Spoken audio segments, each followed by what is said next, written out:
നമസ്കാരം. ഏവർക്കും pre market റിപ്പോർട്ട്സുകളിലേക്ക് സ്വാഗതം. ഇന്ന് ജൂലൈ 16.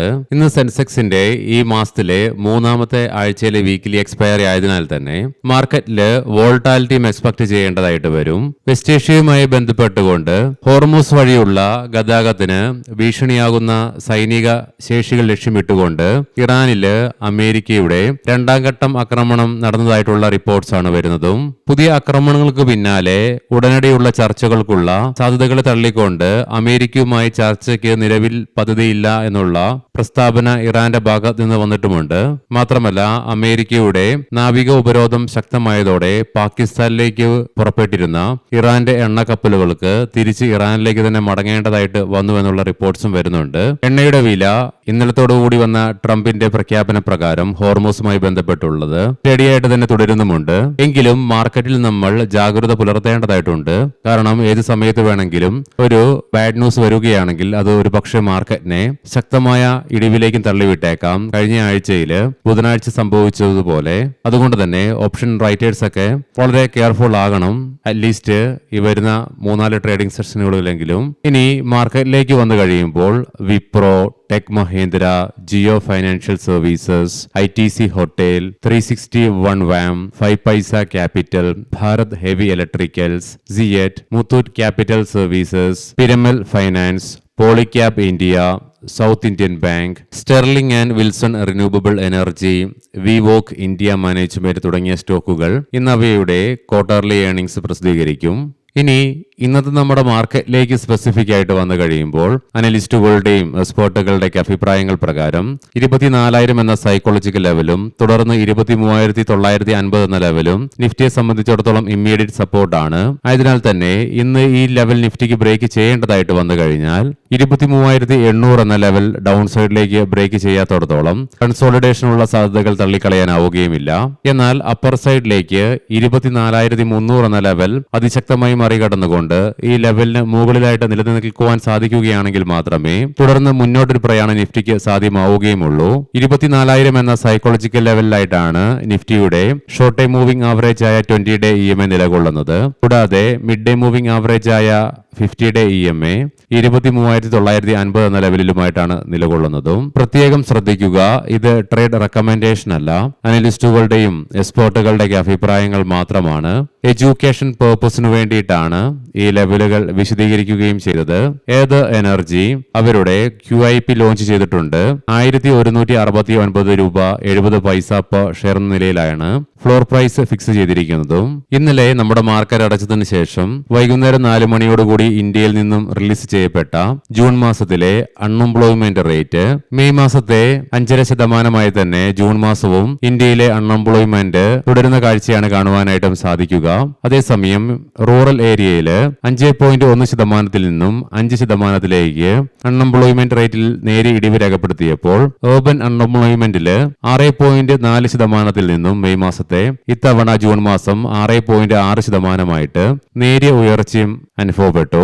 ഇന്നലെ US-ൽ നിന്നും ഇന്ത്യൻ സമയം വൈകുന്നേരം 6 മണിയോടുകൂടി റിലീസ് ചെയ്യപ്പെട്ട ജൂൺ മാസത്തെ മന്ത് ഓൺ മന്ത് ബേസിസിലുള്ള PPI ഡേറ്റയില് അപ്രത്യക്ഷമായി തന്നെ മെയ് മാസത്തെ 0.6% നിന്നും -0.3% ശക്തമായ ഇടിവും രേഖപ്പെടുത്തി.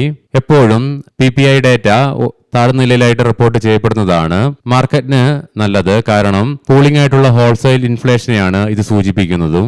ഇന്നത്തെ പ്രധാനപ്പെട്ട ഗ്ലോബൽ ഇവന്റിൽ US-ൽ നിന്നും ഇന്ത്യൻ സമയം വൈകുന്നേരം 6 മണിയോടുകൂടി ജൂൺ മാസത്തെ മന്ത് ഓൺ മന്ത് ബേസിസിലുള്ള റീറ്റെയിൽ സെയിൽസ് ഡേറ്റയുടെ റിലീസ് നടക്കാനുണ്ട്. അങ്ങനെ ഇന്നലെ എണ്ണയുടെ വിലയിലുണ്ടായ സ്റ്റെബിലിറ്റിയെ തുടർന്നും US-ലെ ഇൻഫ്ലേഷൻ ഡേറ്റ മാർക്കറ്റിന് അനുകൂലമായി വന്നതിന്റെ ഫലമായിട്ടും ഇന്നലെ ഇന്ത്യൻ മാർക്കറ്റിന് ശക്തിയാർജിക്കുവാനും സാധിച്ചിരുന്നു. പിന്നീട് നേട്ടങ്ങളൊക്കെ ഭൂരിഭാഗം ചോർന്നു പോയെങ്കിൽ കൂടിയിട്ടും നേരിയ നേട്ടത്തോടുകൂടി തന്നെ ട്രേഡിംഗ് അവസാനിപ്പിക്കുവാനായെങ്കിലും ഇന്നലെയും ഇന്ത്യൻ ക്യാഷ് മാർക്കറ്റില് തുടർച്ചയായി മൂന്നാമത്തെ ട്രേഡിംഗ് സെഷനിലും വിദേശ ധനകാര്യ സ്ഥാപനങ്ങൾ 735.83 കോടി രൂപയ്ക്ക് സെല്ലിംഗ് തുടരുകയാണ് ഉണ്ടായത്. അതേസമയം ആഭ്യന്തര ധനകാര്യ സ്ഥാപനങ്ങളും 704.93 കോടി രൂപയ്ക്ക് ബൈയിങ് ആണ് നടത്തുകയും ചെയ്തത്.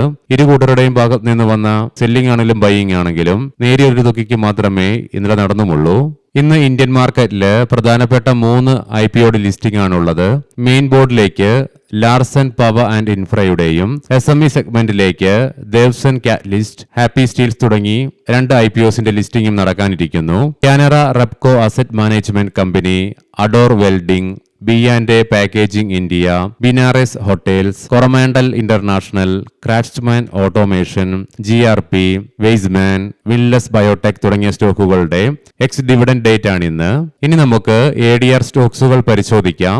ആക്സിസ് ബാങ്ക് ADRന് 0.25%, HDFC ബാങ്ക് ADRന് 0.25%, ICIC ബാങ്കിന് 1.25%-ലേറെയും നേട്ടത്തോടുകൂടി ട്രേഡിംഗ് അവസാനിപ്പിക്കുവാനായപ്പോൾ ഡോക്ടർ റെഡ്ഡീസ് ADRന് 0.5%-ലേറെയും, ഇൻഫോസിസ് ADRന് നേരിയ നഷ്ടത്തോടുകൂടിയും ട്രേഡിംഗ് അവസാനിപ്പിക്കേണ്ടി വന്നപ്പോൾ വിപ്രോ ADRന് ഫ്ലാറ്റ് ആയിട്ടും ട്രേഡിംഗ് അവസാനിപ്പിക്കുവാനായി.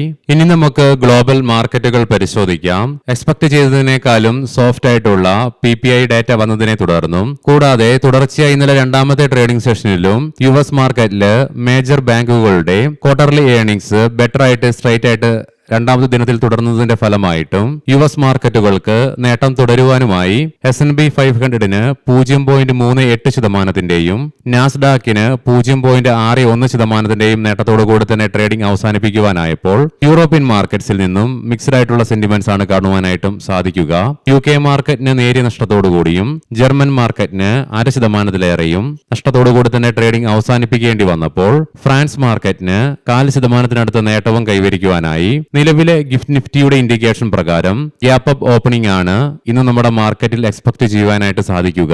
ഏഷ്യൻ മാർക്കറ്റ്സിൽ ജപ്പാൻ മാർക്കറ്റ് 3%-ലേറെയും കൊറിയൻ മാർക്കറ്റ് 6%-ലേറെയും നഷ്ടത്തിലാണ് ഇന്ന് വ്യാപാരം ആരംഭിച്ചിട്ടുള്ളത്. എണ്ണയുടെ വില ഇന്നലത്തെ പോലെ തന്നെ ഫ്ലാറ്റ് ആയിട്ട് തന്നെയാണ് തുടരുന്നത്. ബ്രെൻ ക്രൂഡിന്റെ വില $85.38 ആയിട്ടും ക്രൂഡ് ഓയിലിന്റെ വില $80.09 പെർ ബാരൽ എന്ന നിലയിലുമായിട്ടാണ് ട്രേഡിംഗ് നടന്നുകൊണ്ടിരിക്കുന്നത്. ഗോൾഡിന്റെ വില വീണ്ടും നേരിയ ഉയർച്ച രേഖപ്പെടുത്തിക്കൊണ്ട് $458.23 പെർ ഔൺസ് എന്ന നിലയിലേക്കും എത്തിച്ചേർന്നു. ഇനി നമുക്ക് നിഫ്റ്റിയുടെ ടെക്നിക്കൽസുകൾ പരിശോധിക്കാം. PCR 0.78 എന്ന നിലയിലും മാക്സ് പെയിൻ 24,100 എന്ന ലെവലിലുമായിട്ടാണ് നിലകൊള്ളുന്നത്.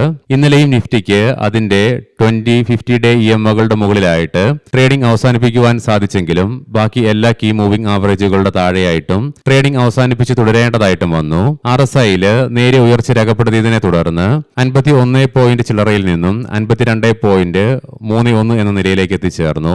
വീക്കിലി ഓപ്ഷൻസ് ഡാറ്റ പ്രകാരം 24,200 എന്ന സ്ട്രൈക്കിലാണ് കോൾ സൈഡിൽ ഏറ്റവും കൂടുതൽ ഓപ്പൺ ഇൻട്രസ്റ്റ് കാണുവാനായിട്ട് സാധിക്കുക. അതേ സ്ട്രൈക്കിലാണ് ഏറ്റവും കൂടുതൽ കോൾ റൈറ്റിംഗും നിലവിൽ കാണുന്നത്. പുട്ട് സൈഡിലേക്ക് 24,000 എന്ന സ്ട്രൈക്കിലാണ് ഏറ്റവും കൂടുതൽ ഓപ്പൺ ഇൻട്രസ്റ്റ് കാണുവാൻ സാധിക്കുന്നതെങ്കിലും 24,150 എന്ന സ്ട്രൈക്കിലാണ് ഏറ്റവും കൂടുതൽ പുട്ട് റൈറ്റിംഗ് നിലവിൽ കാണുക. ഇനി നമുക്ക് ഇന്നത്തെ പ്രധാനപ്പെട്ട സ്റ്റോക്കിംഗ് ന്യൂസുകൾ പരിശോധിക്കാം. മുൻകൂട്ടി ഓർമ്മിപ്പിച്ചുകൊള്ളട്ടെ, ഇത് ഒരു ബൈ ഓർ സെൽ റെക്കമെൻഡേഷൻ അല്ല. State Bank of India Shri Sunil Ramgopal അഗർവാളിനെ ജൂലൈ 15 ഇന്നലെ മുതൽ പ്രാബല്യത്തിൽ വരുന്ന തരത്തിൽ ബാങ്കിന്റെ ചീഫ് ഫിനാൻഷ്യൽ ഓഫീസറായിട്ട് ചുമതലയേറ്റു. അദാനി പവർ 1600 മെഗാവാട്ട് വൈദ്യുതി ദീർഘകാലത്തേക്ക് വിതരണം ചെയ്യുന്നതിനായിട്ട് മഹാരാഷ്ട്ര സ്റ്റേറ്റ് ഇലക്ട്രിസിറ്റി ഡിസ്ട്രിബ്യൂഷൻ കമ്പനിയുമായിട്ട് കമ്പനി 25 വർഷത്തെ വൈദ്യുതി വിതരണ കരാറിൽ ഒപ്പുവെച്ചു.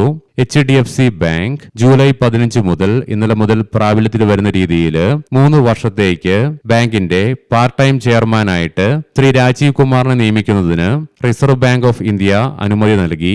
എക്സൈഡ് ഇൻഡസ്ട്രീസ് റൈറ്റ് ഇഷ്യൂ വഴി കമ്പനി അതിന്റെ ഉപസ്ഥാപനമായ എക്സൈഡ് എനർജി സൊല്യൂഷൻസിൽ 100 കോടി രൂപ നിക്ഷേപിച്ചു. TVS ഹോൾഡിംഗ്സ് കമ്പനിയുടെ ഉപസ്ഥാപനമായ ഹോം ക്രെഡിറ്റ് ഇന്ത്യ 967 കോടി രൂപയ്ക്ക് വർധന ഫിനാൻസിന്റെ 100% ഓഹരികളും ഏറ്റെടുക്കുന്നതിനായിട്ടുള്ള കരാറിൽ ഒപ്പുവെച്ചു. HDFC life insurance Q1 stand alone year on year ബേസിസിലുള്ള റിസൾട്ടില് ന്യൂ ബിസിനസ് പ്രീമിയത്തില് 12%-ന്റെയും ആനുവൽ പ്രീമിയം ഇക്വലന്റില് 9%-ന്റെയും വർധനവ് രേഖപ്പെടുത്തി. ICIC ലംബോർഡ് ജനറൽ ഇൻഷുറൻസ് പ്രോഫിറ്റില് 46%-ന്റെ ഇടിവ് രേഖപ്പെടുത്തിയപ്പോൾ നെറ്റ് കമ്മീഷൻസില് 32.9% വർധനവും രേഖപ്പെടുത്തി.